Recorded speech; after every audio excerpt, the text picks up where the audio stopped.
Assalamualaikum warahmatullahi wabarakatuh. Alhamdulillahi rabbil alamin. Wassalatu wassalamu ala asrafil anbiya'i wal mursalin Sayyidina wa maulana Muhammadin wa ala alihi wa ashabi ajma'in.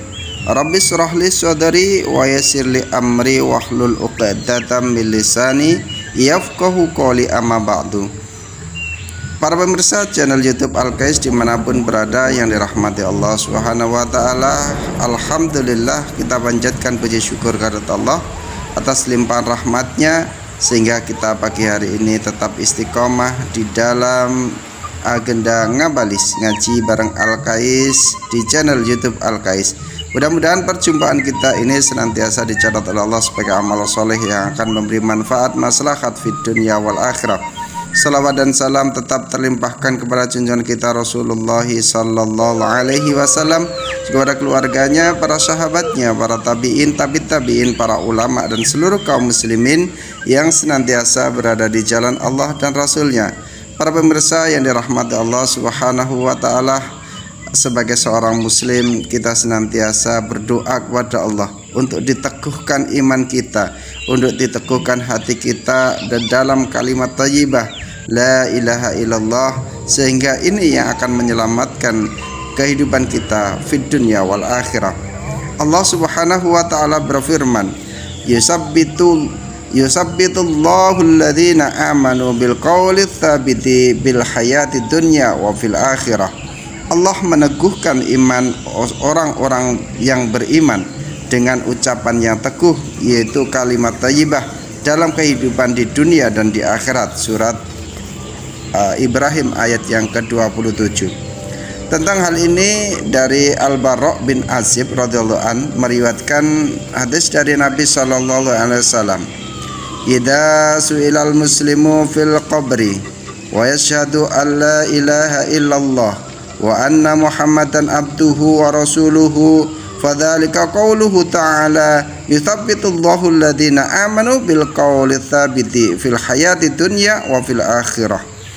Apabila seorang muslim di dalam kubur ditanya oleh Munkar dan Nakir, kemudian ia mempersaksikan bahwa tidak ada Tuhan kecuali Allah dan Nabi Muhammad adalah hamba dan utusannya, maka itulah yang dimaksud dengan firman Allah dalam surat Al-Ibrahim ayat yang ke-27, yaitu Allah meneguhkan iman orang yang beriman dengan ucapan yang teguh, itu kalimat thayyibah dalam kehidupan di dunia dan di akhirat. Artinya ketika kita di dunia kita senantiasa menepati kalimat itu dengan mengucapkannya dan juga senantiasa berada di jalannya, insya Allah di akhirat pun kita akan ditetapkan, diteguhkan iman kita dalam kalimat la ilaha illallah Muhammadar Rasulullah. Allah meneguhkan iman orang mukmin yang ikhlas dan taat terjadi dalam 3 keadaan, yaitu yang pertama sewaktu menghadapi malakul maut, yang kedua diteguhkan imannya sewaktu menghadapi pertanyaan Munkar dan Nakir, dan yang ketiga diteguhkan imannya serta di dalam hisab di hari kiamat kelak. Yang dimaksud dengan peneguhan sewaktu menghadapi malakul maut itu berupa 3 hal, yaitu terjaga dari kekufuran dan mendapatkan pertolongan untuk berpegang teguh pada kalimat tauhid atau tetap memeluk Islam sampai rohnya keluar dari jasadnya.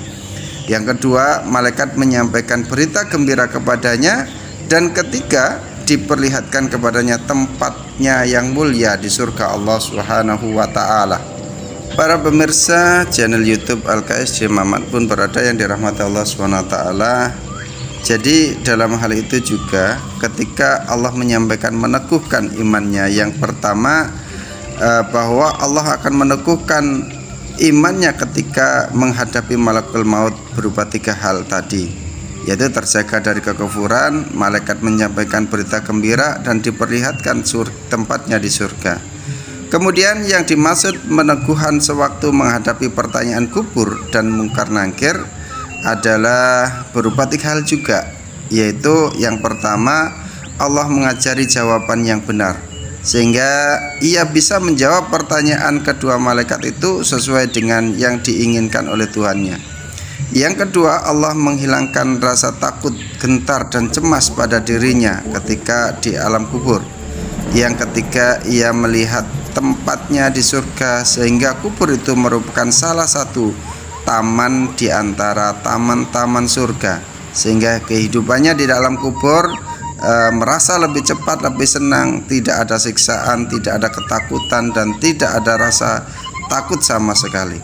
Sedangkan peneguhan sewaktu menghadapi hisab di yaumil qiyamah itu juga berupa 3 hal juga.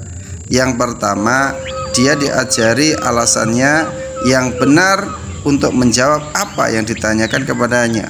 Kemudian perhitungan amalnya berjalan dengan lancar. Yang ketiga, dosa-dosanya dilewati begitu saja, tidak ditanyakan secara mendetail.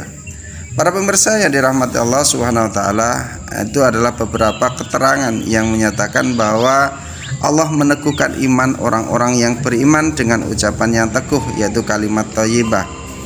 Ada pula yang mengatakan bahwa peneguhan itu terjadi dalam 4 keadaan, yaitu sewaktu mati, sewaktu berada dalam kubur sehingga ia bisa menjawab pertanyaan dalam kubur tanpa ada rasa takut sewaktu dihisab, dan sewaktu berada di titian sehingga ia bisa melewatinya laksana kilat yang menyambar. Para pemirsa yang dirahmati Allah Subhanahu wa taala, oleh karena itu ya, ketika kita menginginkan agar hati-hati kita diteguhkan oleh Allah Subhanahu wa taala baik di dunia maupun di akhirat, hendaknya hati kita senantiasa ikhlas melaksanakan apa yang telah diperintahkan oleh Allah Subhanahu wa taala, menjalankan semua perintahnya dan meninggalkan semua larangannya tanpa ada keberatan, tanpa ada hal-hal yang memberatkan atau tidak ikhlas karenanya. Oleh karena itu, kita belajar bagaimana bisa menjalankan syariat ini dengan ikhlas, penuh ketaatan dan mengharap ridha Allah SWT, sehingga hati kita senantiasa diteguhkan baik di dunia maupun di akhirat. Demikian yang bisa saya sampaikan. Subhanakallahumma bihamdika asyhadu an la ilaha illa anta astaghfiruka wa atubu ilaik. Assalamualaikum warahmatullahi wabarakatuh.